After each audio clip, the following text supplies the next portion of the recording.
Well, Happy New Year, everyone, and welcome back to the Money Mentor podcast, where we are bringing you the first Wilson monthly market update. Yes, we have shifted from weekly updates to a monthly view. Today is about what actually moved the needle this month, what didn't, and what that means for decisions in the next 3 to 6 months. Doc, so good to see you again. Merry Christmas, Happy New Year, all that. How are we feeling? I'm feeling great, Rachel, and it's a bit late or early in the year to be talking about last year, Christmas, but Christmas was good. Ago. It was, and I finally think I know what day it is. It is. Anyway, and we're well and truly into 2026. Yes, 2026, another year begins. And we've got plenty of data today to start the Wilson Monthly, our new iteration of data, of insights to assist all our good clients and listeners and viewers in making the best property decisions. So, let's get stuck into it. Let's get started. And of course, the Wilson Monthly is brought to you by My Housing Market, which is all about the current state and future prospects of housing markets. And we had a great year last year, of course, 2025. Very strong year. All capital city markets reported strong growth, and even though it's early in the year, obviously January, and we are still reporting some positive results going forward. So shall we have a look at the latest? Let's get stuck into latest data and the latest news in terms. And the whole day today at the show today, this month's show, we'll look at home prices and rents. So we start off with the meat and potatoes, house prices and rents, auction markets, of course. Auction markets haven't really begun in January. In January, of course, we do get some holiday markets. The Gold Coast has some very strong auction activity in January, and a number of Sydney and Melbourne regional markets also have auction activity just to take advantage of the holiday visitors. But we won't really see the auction market ramp up until February, so look forward to our first results in our next monthly episode.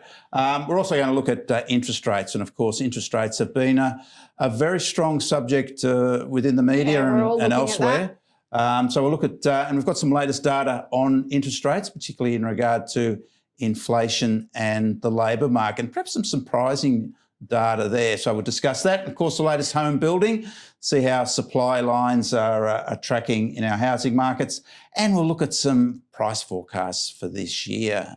We were pretty good last year. Of course, we were under the mark, but no surprise given 3 interest rate cuts that we had higher prices than were predicted. But if you do remember to the beginning of 2025, there are actually a number of forecasts that were predicting price falls last year. All the doom and gloom. All the doom and gloomers, and maybe we've had a few of those also this year, but our record's pretty good in terms of house price forecasts over the year, and we are predicting just about every capital city market to have positive growth for houses and units. Of course, some better than others.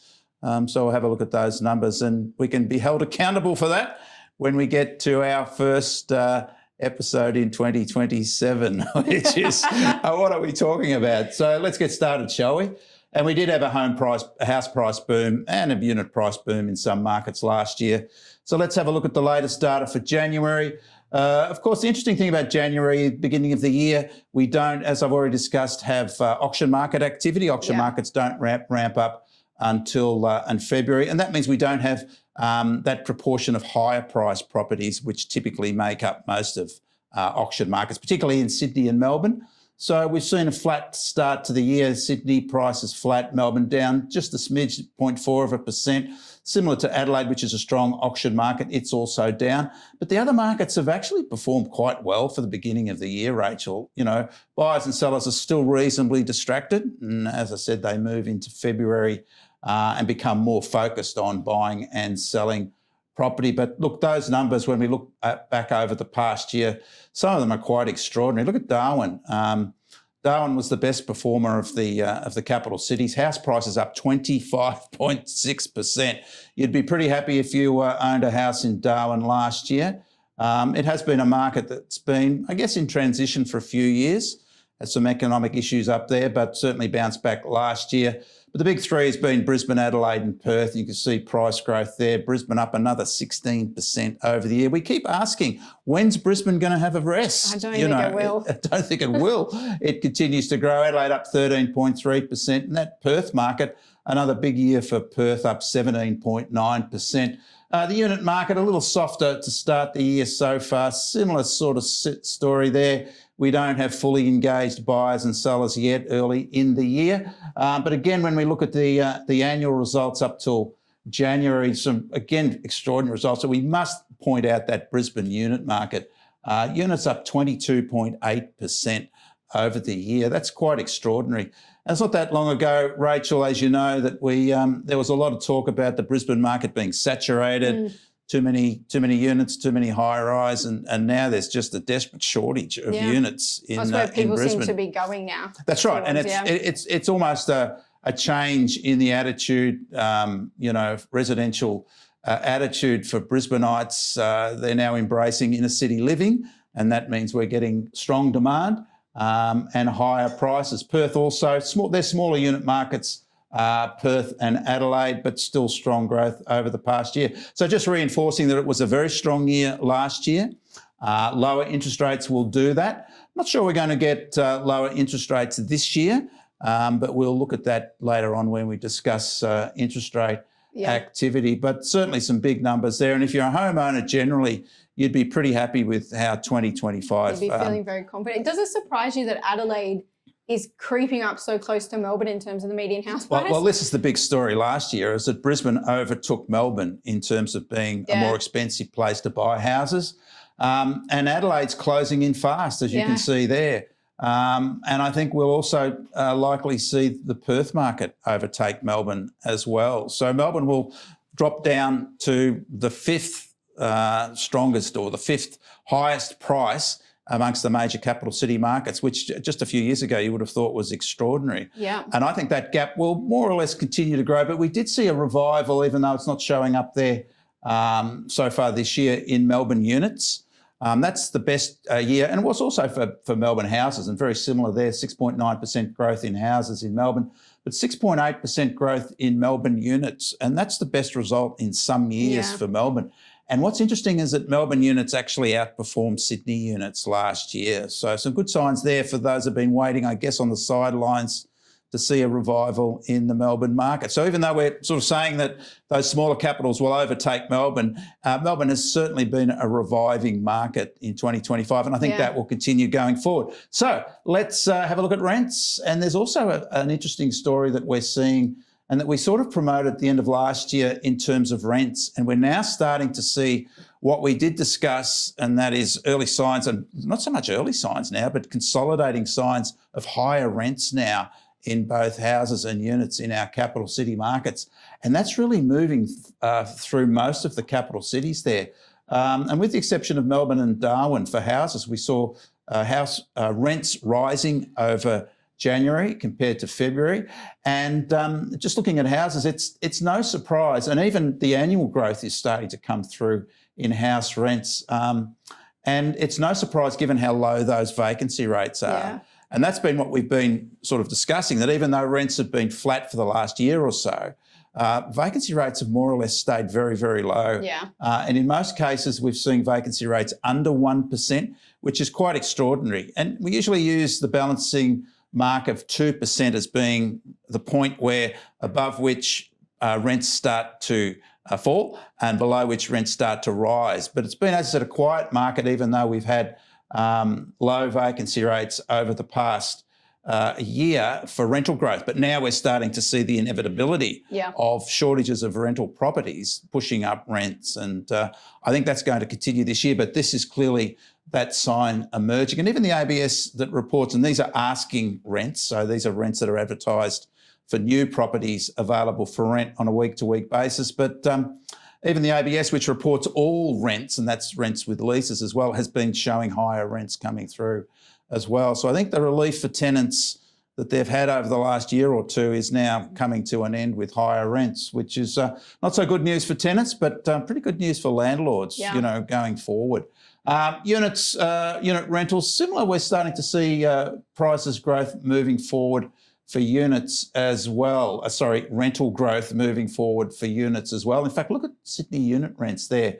They're just a little under house rents. They're at $800 a week, median asking rent, and 6.7% increase over the year. Now, even though vacancy rates for units are a little higher than vacancy rates for houses. They're still more or less low and in that environment where you would expect to see rents increasing. So to start the year, some good news there for investors that have been watching rents largely flatline over the past year or two, but some not so good news for tenants with shortages of rental properties continuing, and that'll mean strong competition for available properties, which will put upward pressure on prices.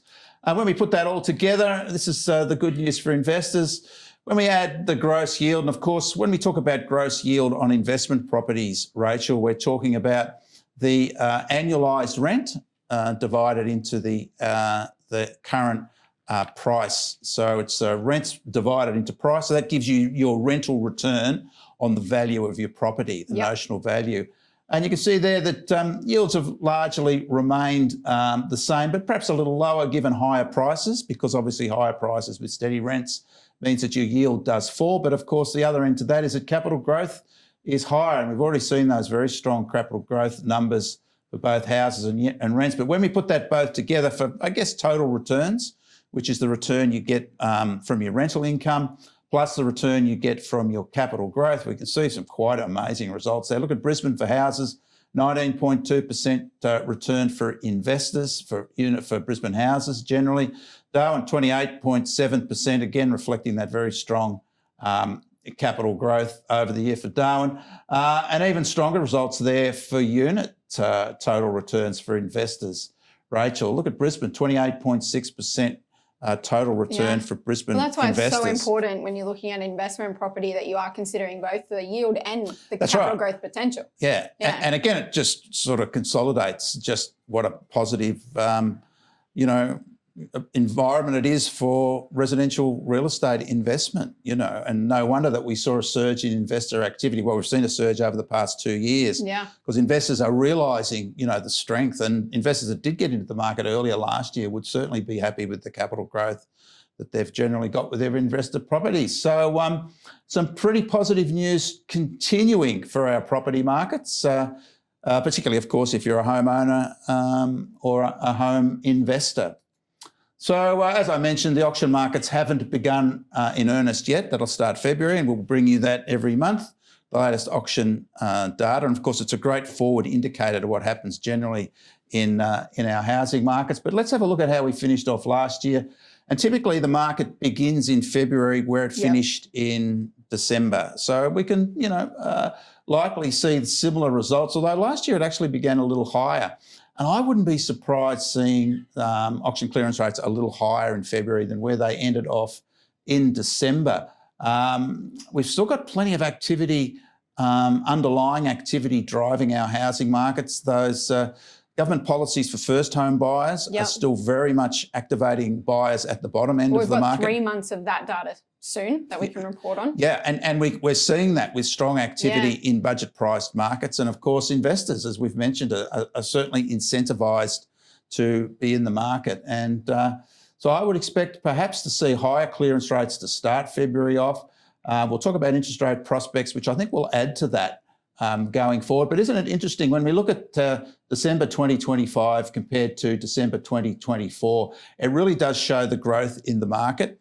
Not only the number of auctions, but the clearance rates are significantly higher in every capital city auction market compared that year on year. But when we divide the clearance rate into the number of auctions to get the number of notional sales, you can see just how much sales activity increased over the years. So I mean, that's a big jump in sales numbers, nearly 1,600 sales in December in Sydney compared to 1,300 the year before, 1,979 in Melbourne compared to 1,639. So it just shows you it was a buying market in terms of buyer activity happening. So we will be, stay tuned for the February Wilson monthly report. Yeah, no one was slowing down for Santa, so it'll be interesting to see how February kicks off. That's right. And as I said, I'm expecting the market to, if anything, particularly Sydney and Melbourne, just to start off a little bit stronger on the back of those particularly first home buyer numbers that are continuing to come through. So let's have a look, move away from capital city markets at what happened with regional markets last year. And these are the major local government areas in each of the states. And we can see there, which was a trend really through the year, that Albury led the charge in New South Wales. So these are the largest local government areas in New South Wales. So that's how we filtered that. But growth in Albury up by 26.4%. No surprise, because Albury's been in the 500,000s for a number of years. So value buyers obviously looked at Albury and considered that good buying, and good buying they did. But Newcastle keeps on keeping on. A 20% increase in Newcastle, which certainly is a higher priced, significant regional market. So good growth there. Dubbo picking up 19.1%. So really across the board, some very positive results. It's interesting that Shell Harbour and Shoalhaven, which of course are Sydney LGA south of, or New South Wales LGA south of Sydney, continue just to struggle a little bit. And I think they will start to offer very good value for those looking at more affordable options, particularly in some of those, I guess, sea change areas south of Sydney. But and Coffs Harbour has just moved a little bit sideways over the year. But generally, of course, those local government areas follow what happens in the major capital. Yep. And we can see that if we sort of average those numbers out, we'll get pretty close to what Sydney grew by over the year, which was around about 9%. Victoria, we noticed a big change when we looked at the regional markets last year in Victoria. They were really lagging early in the year. There was only a few of them, if any of them, were showing annual growth. But with the exception of the Surf Coast, they're all now recording quite strong growth, or certainly reasonable growth, but it is led by the more affordable markets. Yeah. And you can see there with those relatively low medians in the 600s and 500s thousands have led the charge. Masson Ranges, which is a regional area just outside of Melbourne, but that's a real gentrified green change type of area, and which fits the Melbourne narrative again, with Melbourne budget-priced and mid-priced areas have done quite well, revived last year. But it really is the issue in Melbourne still remains higher-priced prestige areas, which are still struggling to find trade-up buyers or trade-in buyers in those higher-priced markets, particularly in the inner east of Melbourne. And that sort of reflects in the local government areas, where the Surf Coast, which is the highest priced of the local government areas in Victoria, and it actually reported a 5% fall in its median price. So it just sort of fits that narrative of the struggle that higher-priced areas are having in Melbourne. So here's the Queensland story, and have a look at that. The Gold Coast, 24%. When is the Gold Coast going to have a break? Come on, have a rest. Gold Coast, another 24% increase in the median. Look at that median. We talk about comparing with Melbourne, and this isn't a kick Melbourne sort of show, but nonetheless, Australia's second biggest capital city market. And the Gold Coast now well in excess of the Melbourne median, up by 24% a year. And it's been growing strongly for the past 3 years. Yeah. And, the question is, when will it pause? And there's just no sign of that. And, of course, buyers are looking at more affordable markets. So we've got Toowoomba now climbing strongly, pushing up perhaps towards $1 million median in Toowoomba, which is quite remarkable, up by 20.9%. But some of the strugglers over the past few years, Townsville particularly, Rockhampton, the Fraser Coast, have all recorded nearly 20% growth over 2025. Which is quite, which I guess just reflects that positive vibe that the Queensland market has. Yeah. Now it's like it's almost a herd mentality to buy property in Queensland. It's fear of missing out perhaps, and pushing buyers into the market. And even Mackay, which again was an underperformer in one of the more affordable markets, up by 13.7%. Is the underperformer. Tassie had a reasonably positive market. Hobart was, of the major local government areas in Tasmania, the Hobart local government area was the underperformer there, up by 4.8%, but some good double-figure numbers in Glenorchy, Launceston and Clarence as well. So, and we've already mentioned the Northern Territory, a boom market, quite remarkable results there. Darwin local government area up by 26.7%. And Palmerston up by 34%. So I guess that's our review of really what happened last year. We're yet to sort of get some real data in terms of 2026, but that will be coming through next month when we'll have the February data, which will include a much more reliable mix of property types going forward. That's exceptional for the Gold Coast, and we've put Toowoomba Yeah, I on know. the map now, which is quite That's right. regional, right? And you did say you don't think it will slow down, but do you think it can sustain this, and why do you think there's so much demand in all these regional areas? Well, I think it's because particularly if we talk about the markets north of Bundaberg, they had a flat spot there for a few years, particularly Townsville, Rockhampton, not so much. Cairns has continued to grow. But even looking at Townsville versus Cairns there's still the best part of $100,000 difference between the medians. Yeah. And Townsville and Cairns used to track each other. But they disengaged, as I said, about 3 or 4 years ago, and Cairns continued to grow more of a lifestyle market. Townsville more of a business market in a sense, but the Townsville economy really did move sideways there for a while.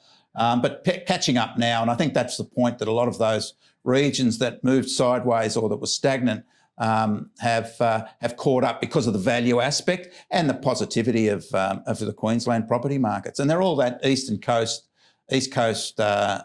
markets all the way up to Cairns. So pretty good news if you're a property owner in Queensland. And of course, we've yet to, which is still some way off, discuss the energy that'll come out of the Olympic Games in Brisbane. And maybe there's a factor there.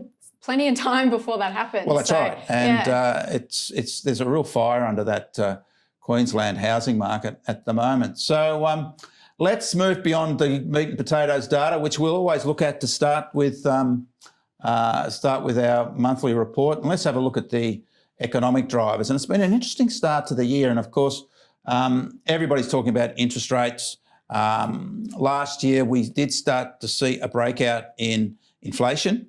And of course, the two main factors for interest rate consideration from the RBA are inflation and the labour market. And after a period of, looking like we had inflation under control, and that was the reason the RBA used to cut interest rates last year, because they still considered that interest rates were restrictive. I'm not so sure about them being restrictive, given we still had a very strong labour market.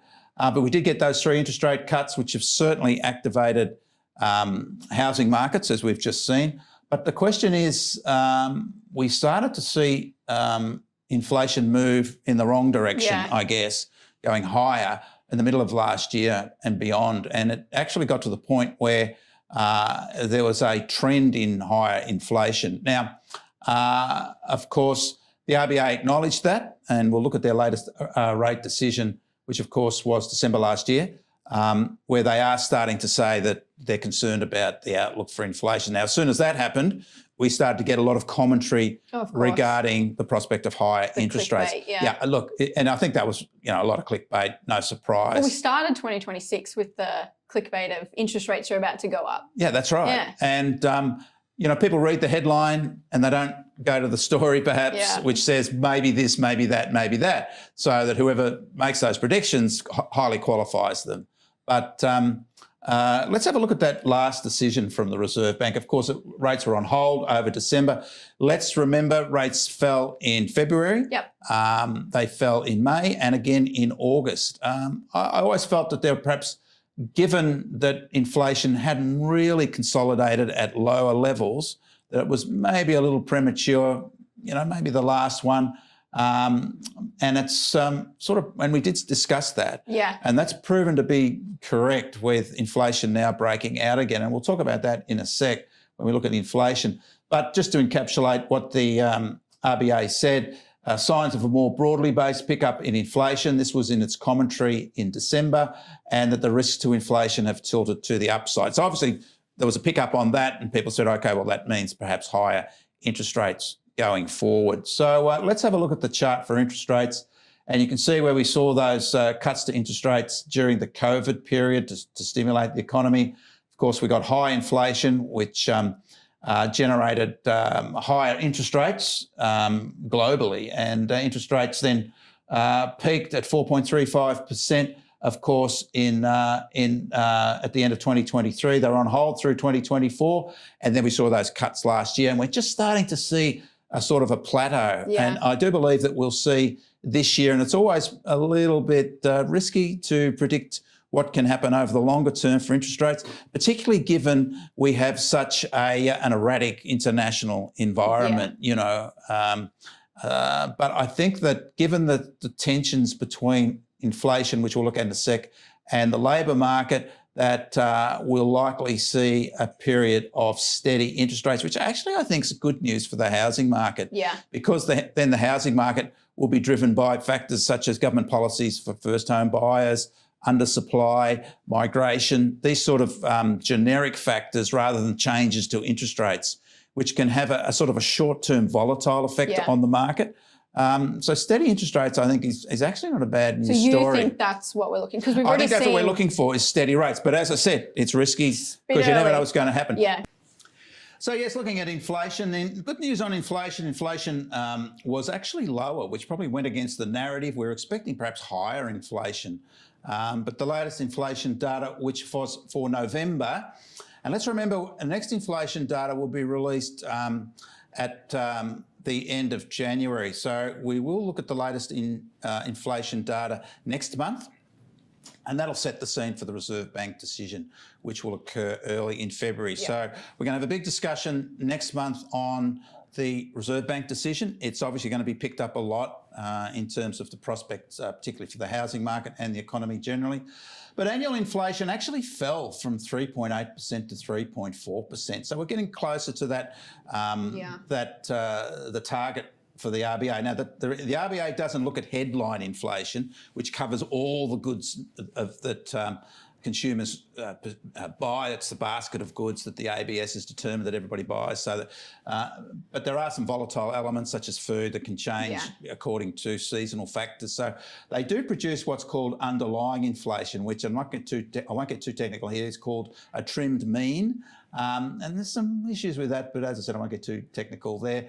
But it also fell down to 3.2%. So this was good news for those who are concerned about higher prices, of course, but also the prospect for higher interest rates. It's interesting that banks are starting to increase their fixed rates. Are we surprised at that, Rachel? No, that wasn't a good word. As soon as there's the slightest whiff of higher interest rates, the banks got to get in quick and put up their fixed rates. Of course, they've got to be careful with their variable rates because that really has to follow the RBA rate movements. But in terms of fixed rates, they're really, sort of on their own there. And I think what part of the issue with that was that with the chat about inflation maybe causing higher interest rates, even though it was highly qualified when you did read the articles that were being promoted by these so-called experts, I think that people would start to consider, interest rates are going to rise, and those that like to speculate, and most buyers have variable interest rates, but those that perhaps like to take a risk on beating the market or take a chance on beating the market by locking in an interest rate, that would maybe be part of the marketing process for banks to try to get more people to take in a fixed rate.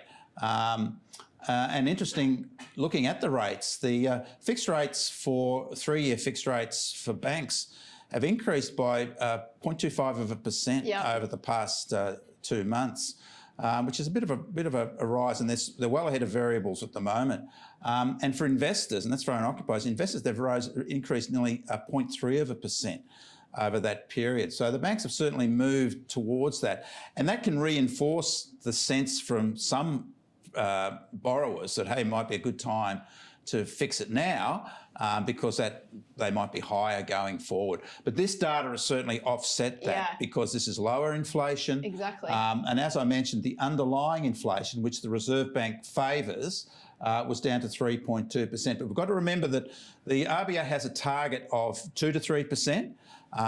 And what they say is they want to get consistently within the mid-range of that 2 to 3% underlying inflation, which takes out the volatile elements.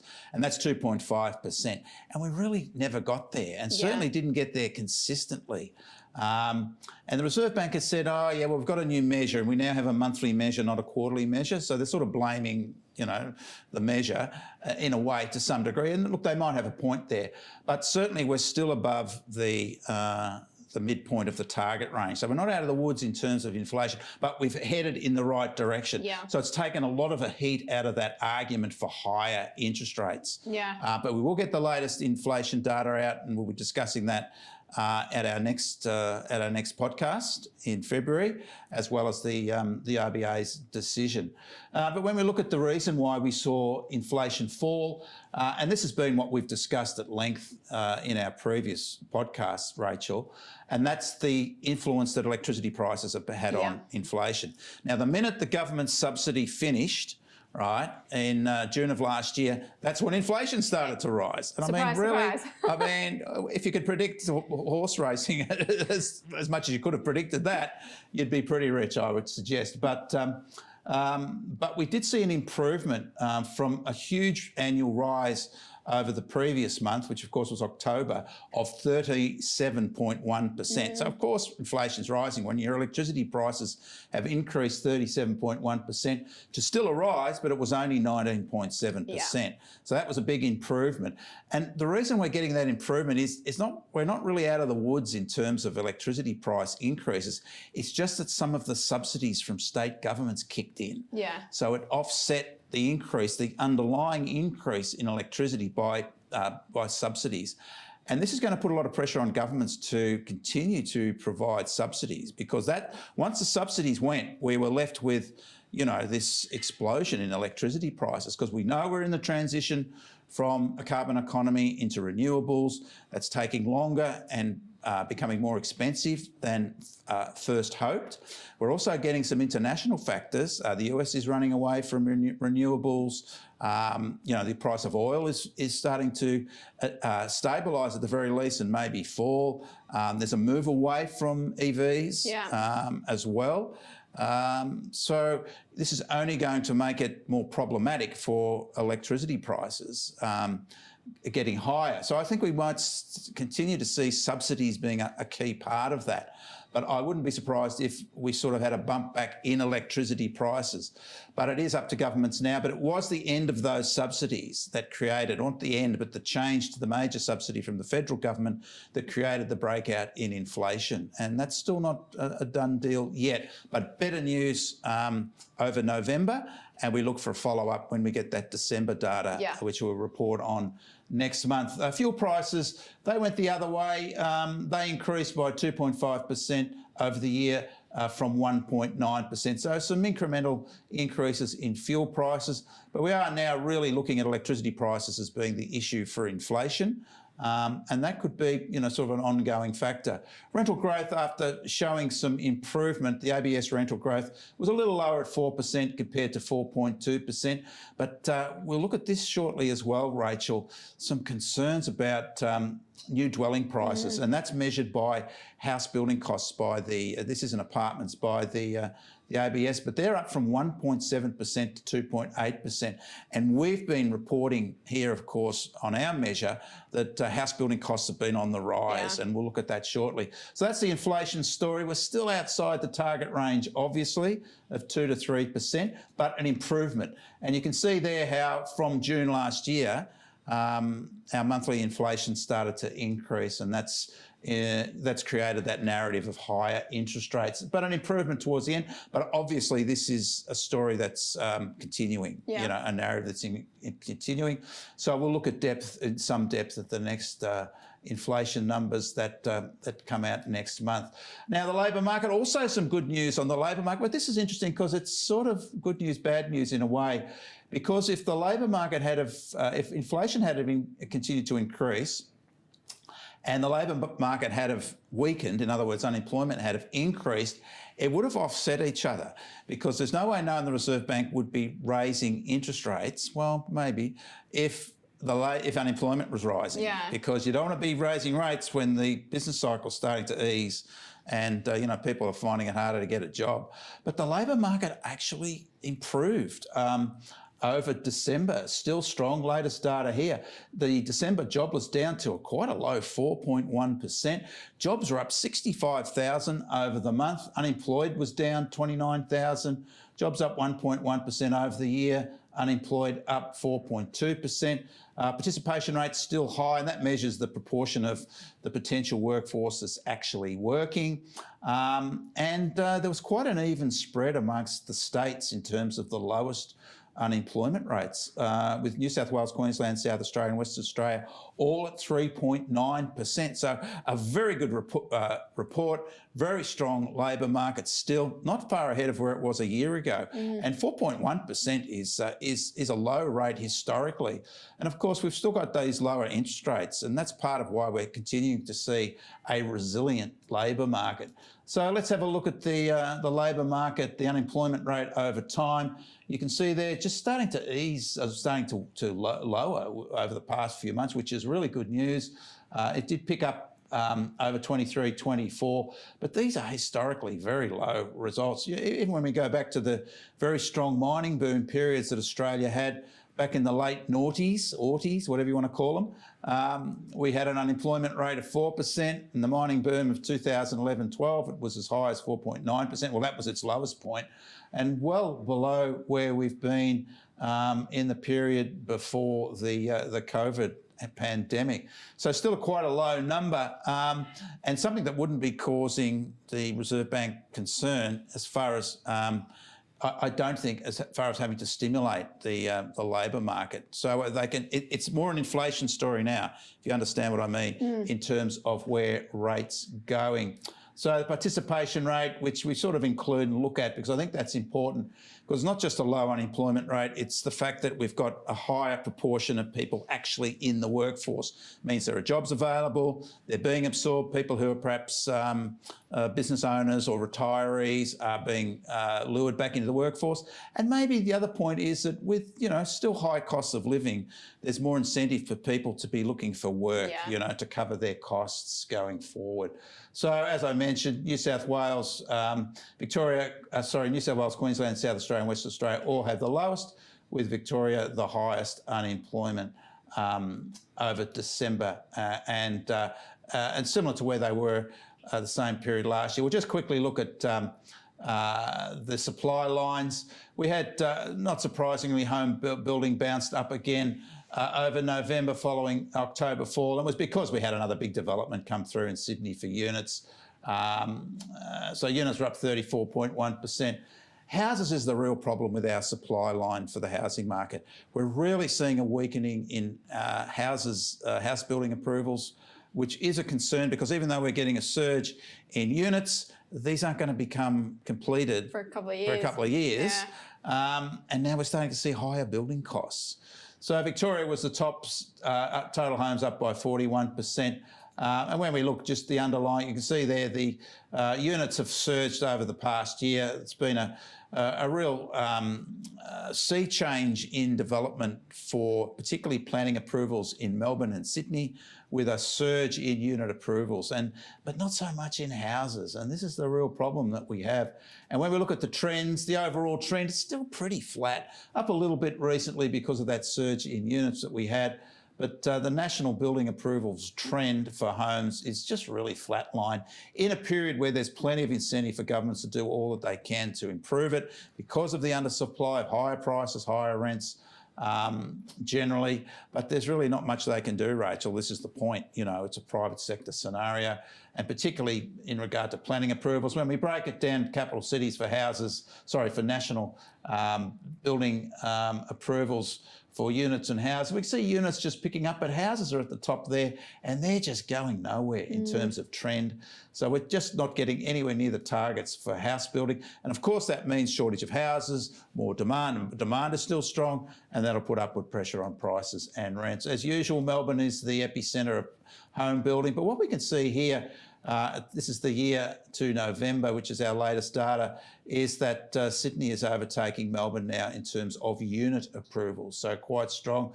But this is I guess this is the most interesting chart. Yes, lots of increases over the past year for units in all our capital city markets. But look at Melbourne, Brisbane and Adelaide now. They're actually building fewer houses or approving fewer houses going forward. And we know particularly the Brisbane market has been booming over the past few years, but they're not building any more houses, So that's more of a I guess a pointer to higher prices again in the Brisbane market when we've got a mismatch between supply and demand. And when we look at the long-term journey, you can see that undersupply, which has become, endemic in Australia's housing supply lines. And when we look at houses versus units, or the overall trend for units still down 41.2%, even given that surge that we've had this year compared to last year. And I mentioned house building costs. Let's have a quick look at house building costs. And they're on the rise again. This is the My Housing Market National Quarterly Building Cost Index, which we run on a month-by-month basis. You can see our house building costs skyrocket in 2022. Started to ease last year, the beginning of last year, Rachael, but then it's now started to pick up. And when we look at the annual growth, and we already looked at this in terms of inflation, you can see annual growth now in house building costs is up to 6%. In the old days, it used to be 1% to 2% annual cost. That's what builders would allow for their escalation of house building costs. But now back up again to 6% and climbing. Yeah. And this is another constraint because you can get your building approval, but then you've got to be facing higher building costs to get it out of the ground, and this might be one of the reasons why we're seeing a flatlining of house building approvals in some of our capital city markets. So let's finish off by looking at house price forecasts. We've already mentioned that. Yeah, we're brave enough here to do a forecast. And what we're not going to do is change it from month to month. Yeah. So how's that? Unless, of course, we get, we won't change Something big changes. Something big changes. But so these are our forecasts for 2026. And, of course, we know when we look at the long-term journey of Australia's capital city house prices, there's really not a lot of red going down compared to black going up. So we've only had 4 years there, annual years. This is measuring December to December where house prices fell. The worst was in 2018 where we had a shocking scare campaign about house prices and that buyers and sellers sat on their hands through that period. But it did follow a remarkable period of growth from 2012 upwards and just 5.5% down.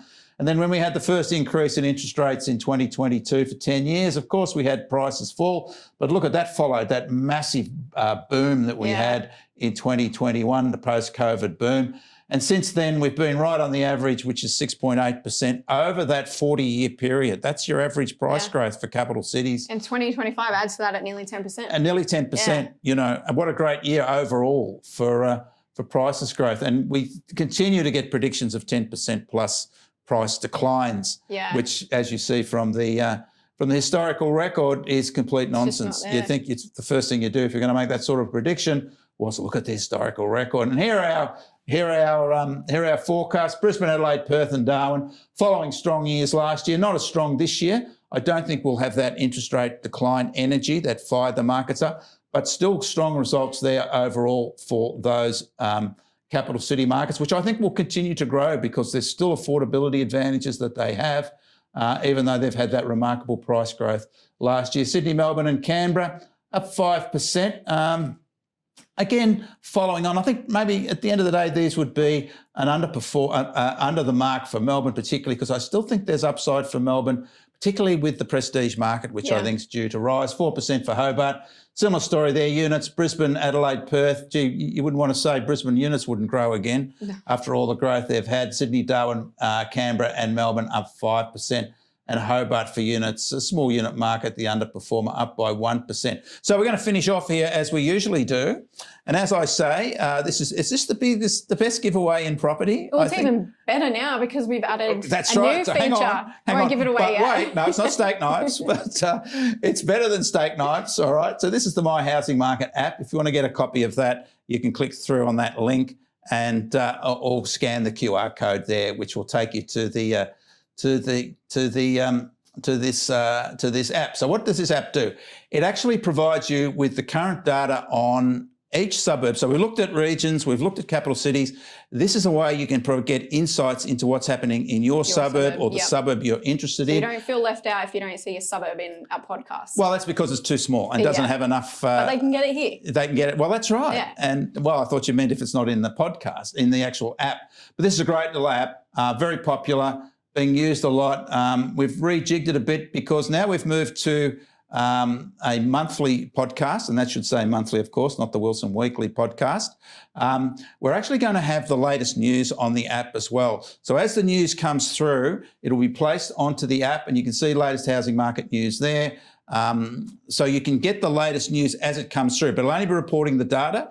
It won't have the context that we put here when we do our podcast and discuss what the data means, the implications. So if you're looking for the latest news, and it's real news, it's not, clickbait. It's actual data coming through. So and of course, everything we have here is evidence-based. And this is the evidence as it comes through. So look out for that one. And it will have the link to our latest podcast here that you can. So if they do miss us weekly, they can get onto this. They get onto that one, yeah. So, but of course, the real, I guess, value to this is the My Housing Market value part. And here's a screenshot for what you can get when you click on the what's my home worth or what's its value. So you can filter this for price or rent. It has every suburb in Australia that has data. It's current data, so it's uploaded in real time currently. So you can filter it for price or rent. You can look at the state or region. So it's either the capital city region or the outside capital city region. So we're looking here at New South Wales, Sydney. We're looking at Blacktown as an example. We can filter for house unit or townhouse and for the number of beds. So we're looking at a 4-bedroom house in Blacktown, and it will provide you not just with the median asking price. So these are asking prices, Rachel. So the difference with this is what the market is currently asking for that particular filtered model. So it's telling you what agents are expecting. It's telling you what owners are expecting for their properties at this moment in time. So if you're thinking of selling, okay, it gives you a target in terms of your price. And if you're thinking of buying, it tells you what the current median is. It's not just the median, it's also the low and the high. So it gives you the boundary between the median price and that's the midpoint, and the actual low and the high price, and also the number of properties that are for sale at the moment. And we do exactly the same thing for rent. So if you're a tenant, investor, you can get the latest information in terms of the rental market. And also, if you're an investor, we include this as well. And this gives you, we've spoken about return on investment today. It will show you the top 10 suburbs in each of those regions that you select. As I said, capital city region, outside capital city region. It will give you the yield. So that's the asking price currently.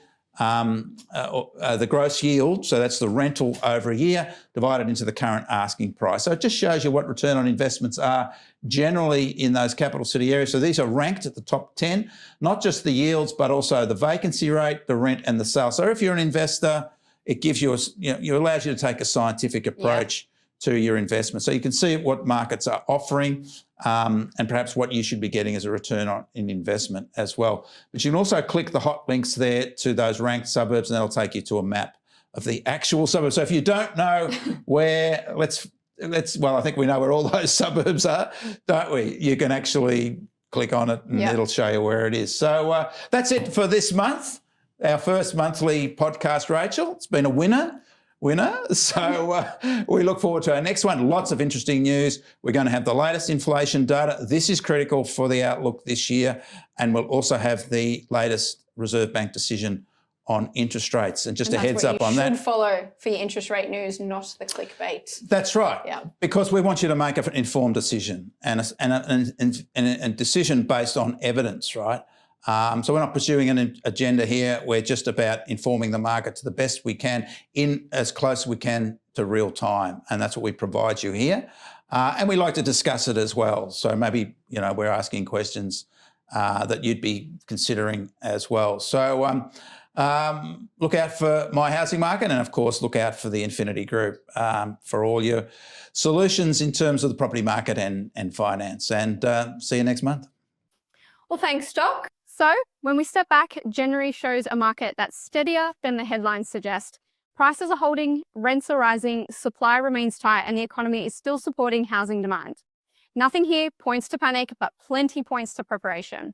That's why Wilson Monthly exists. Next month, we'll track whether those trends are strengthening or starting to bend. Until then, stay focused on fundamentals, not fear.